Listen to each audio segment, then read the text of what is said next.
आचारसंहिता लागू झालेल्या आहेत आणि महाराष्ट्रामध्ये जे आहे विधानसभा निवडणुकीचं बिगुल वाजलेलं आहे आणि त्यामध्येच जे आहेत भरपूर मोठ्या प्रमाणात महाराष्ट्राच्या राजकारणात घडामोडी घडत आहेत। मग ते महाविकास आघाडी असो, महायुती असो की तिसरी आघाडी असो, ज्याबद्दल कालच घोषणा जी आहे झालेली आहे आणि काही जागांवरचे उमेदवार जे आहेत ते देखील घोषित झालेले आहेत। महत्वाची बाब म्हणजे आजपासून एक महत्वाची अशी एक बातमी होती की काल रात्री उशिरा जे आहे उपमुख्यमंत्री देवेंद्र फडणवीस यांनी जे आहे यांची काल जी आहे काल जी आहे उपमुख्यमंत्री देवेंद्र फडणवीस यांनी जी आहे भेट घेतली होती आणि मुख्यमंत्री एकनाथ शिंदे यांच्या वर्षा निवासस्थानी जाऊन जी आहे भेट घेतली आणि या भेटीमध्ये जे आहे त्यांच्या अनेक विषयांवर जे आहे चर्चा झाली होती।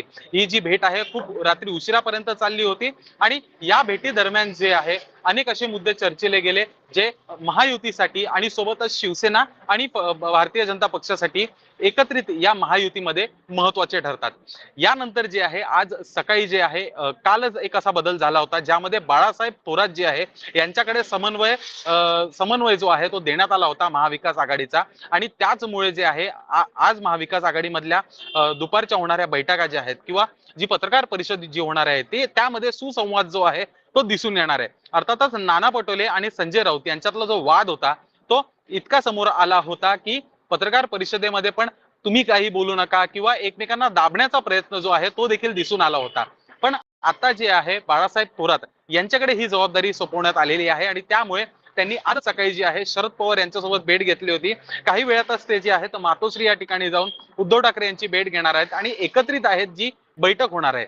त्यामुळे उद्धव ठाकरे यांनी जो शब्द दिलेला उद्धव ठाकरे यांनी जे वक्तव्य केलं होतं की मी जे आहे नाना पटोले बैठकींमध्ये असतील तर मी त्या ठिकाणी राहणार नाही, अशा पद्धतीत त्यांचं जे वक्तव्य होतं ते कुठेतरी आता वक्तव्य त्यांचं बॅकफुटवर येणार आहे आणि सर्व बैठकींसाठी आणि सर्व महाविकास आघाडीच्या येणाऱ्या काळातल्या ज्या सर्व सभा असतील किंवा अन्य काही गोष्टी असतील प्रचारासाठीच्या त्यासाठी ते समोर येताना दिसून येतील।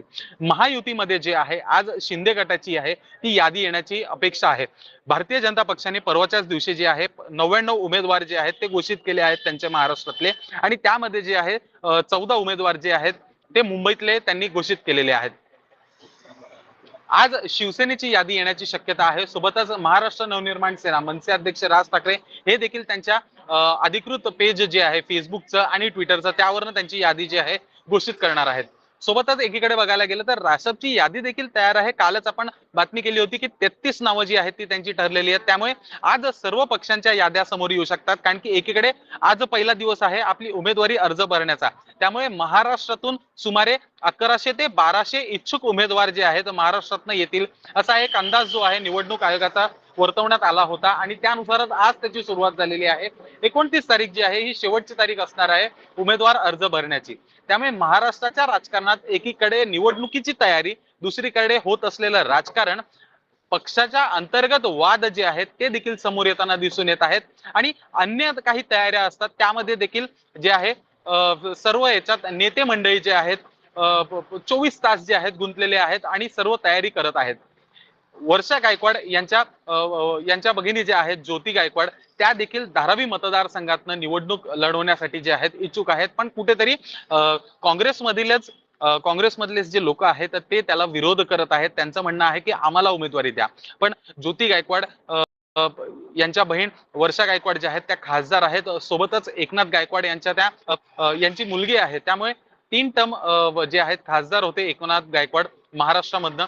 त्यामुळे कुठेतरी यांचा अभ्यास जो आहे धारावी मतदारसंघात शी निगडीत तो मोठ्या प्रमाणात आहे आणि ते त्या समस्या ज्या आहेत जवळून बघू शकतात किंवा एकीकडे महायुतीकडनं आणि एनडीए कडनं जे आहे अदानी यांच्याकडे प्रकल्प देण्यात येत आहे धारावी विकास संदर्भातला, त्याबद्दल देखील महाविकास आघाडीकडनं आवाज उठवण्यासाठी किंवा विरोध दर्शवण्यासाठी ज्योती गायकवाड जे आहे हे महत्वाचं नाव असू शकतं।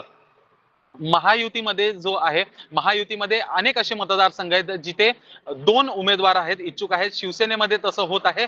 हाय प्रोफाईल केस असलेलं हाय प्रोफाईल मतदारसंघ असलेला वरई जो आहे जिथे आदित्य ठाकरे यांच्या विरोधात महायुतीला एक चांगला उमेदवार देणं अपेक्षित आहे।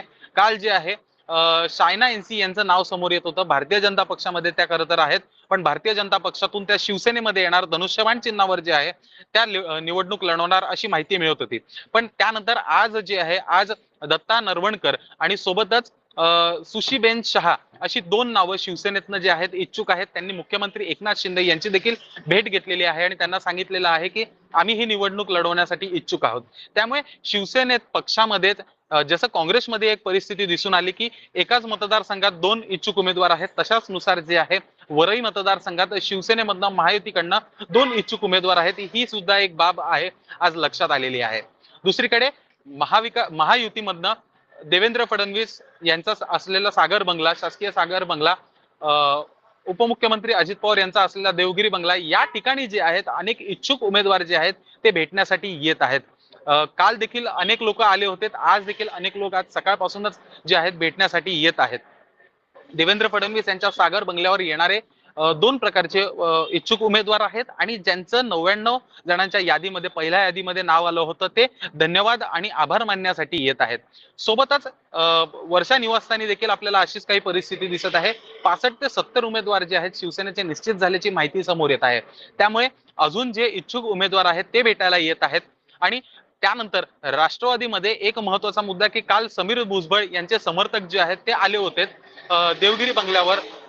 उपमुख्यमंत्री अजित पवार यांची त्यांनी भेट घेतली. त्या दरम्यान सुनील तटकरे देखील उपस्थित होते आणि आदी नेते उपस्थित होते. पण काही त्यांनी असं देखील सांगितलं होतं की समजा आम्हाला समीर भुजबळ यांना समजा उमेदवारी जाहीर नाही केली तर आम्ही वेगळा निर्णय घेऊ. त्यामुळे आज कुठेतरी समीर भुजबळ हे शरद पवार यांच्या भेटीला येणार आहेत आणि तुतारी चिन्हावर जे आहेत ते निवडणूक लढवण्यासाठी जे आहेत तयारीला त्यांनी कालपासून सुरुवात केलेली आहे.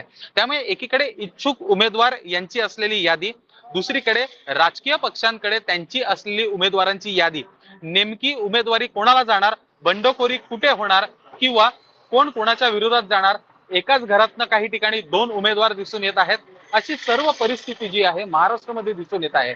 येणारा काळ हा निवडणुकीचा असणार आहे, ज्याला सुरुवात झालेली आहे. एबी फॉर्म वाटायला जी आहे ती देखील सुरुवात काही पक्षांनी केलेली आहे. तर काही ठिकाणी नावं घोषित झाल्यानंतर एबी फॉर्मचं वाटप होणार अशी माहिती मिळत आहे. निवडणुकीचे हे सगळे दिवस जे आहेत हे अत्यंत महत्वाचे आहेत आणि याच्यावर अवलंबून असतं की कोण लोक आहेत जे एकनिष्ठेने आपल्या नेत्यासोबत राहिलेत आणि कोण असे लोक आहेत की जे उमेदवारी नाही मिळाली म्हणून दुसऱ्या पक्षावर जातील किंवा अपक्ष निवडणूक लढवतील किंवा आपल्या पक्षाचा आदेश ऐकणार नाहीत. ही एक असा वेळ आहे, हा आठवडा अत्यंत महत्वाचा त्यासाठी महाराष्ट्रामध्ये मानला जातो आहे. सोबतच बघायला गेलं तर हे उमेदवारी अर्ज भरले झाल्यानंतर 29 तारखेनंतर जे आहे प्रचार जो आहे, प्रचाराला खऱ्या अर्थाने जो आहे सुरुवात होईल. मोठ्या मोठ्या सभा देखील होणार आहेत अशी देखील माहिती मिळत आहे की नरेंद्र मोदी यांचा देखील महाराष्ट्र दौरा होणार आहेत आणि त्यांच्या 3 ते 4 सभा ज्या आहेत महाराष्ट्रामध्ये होणार आहेत. सोबत भारतीय जनता पक्षाचे जे अन्य बडे नेते आहेत केंद्रातले आहेत ते येणार आहेत. शिवसेनेकडनं देखील मुख्यमंत्री एकनाथ शिंदे हे स्वतः 15 ते 20 सभा घेतील अशी माहिती मिळत आहे आणि अजितदादा यांची जनसन्मान यात्रा यशस्वीरित्या संपल्यानंतर पुन्हा एकदा अजितदादा महाराष्ट्र दौरा करणार आहेत त्यांचे पक्षातले जे उमेदवार आहेत त्यांच्यासाठी आणि महायुतीसाठी. सोबतच महाविकास आघाडी देखील तशाच पद्धतीने जे आहेत त्यांचे प्रचार करणार आहेत. मोठमोठ्या सभा ज्या आहेत त्या होणार आहेत. 1 महिना राहिलेला आहे, मोजून 29 दिवस राहिले आहेत. 29 दिवसांमध्ये उमेदवारी अर्ज भरणे, प्रचार करणे, सभा घेणे, मतदारांना जे आहे आपली बाजू किंवा आपल्या पक्षाचं मत, आपल्या उमेदवाराबद्दलचं विकास कामं, आतापर्यंतची केलेली विकास कामं आणि भविष्यामध्ये ते अजून काय विकास कामं करणार आहेत, नागरिकांसाठी कोणत्या अशा सोयी सुविधा उपलब्ध करून देणार आहेत, यासाठी जे आहे मतदारांना ते सांगतील, संबोधित करतील भाषणांद्वारे किंवा अन्य PR मधनं गोष्टी असतील त्यामधनं ते संबोधित करतील आणि आपली बाजू जिंकून घेण्यासाठी जे आहे पूर्णतः 100% प्रत्येक उमेदवार जो आहे तो करताना दिसून येणार आहे. अशा पद्धतीत आजचा हा रिपोर्ट जो आहे इथेच संपतो. मी शुभम उमाळे, जय महाराष्ट्र न्यूज, मुंबई.